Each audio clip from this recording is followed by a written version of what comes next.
புரியாத கவிதை போல வாழ்ந்து வந்தேனே, அவையாவும் முந்தன் கண்ணில் அர்த்தம் கண்டேனே.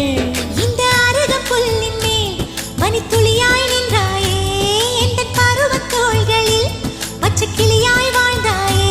என்னை துளசி செடியாய் சுற்றி வந்தாயோ, கண்ணால் பார்த்து பார்த்து வெற்றி கண்டாயோ.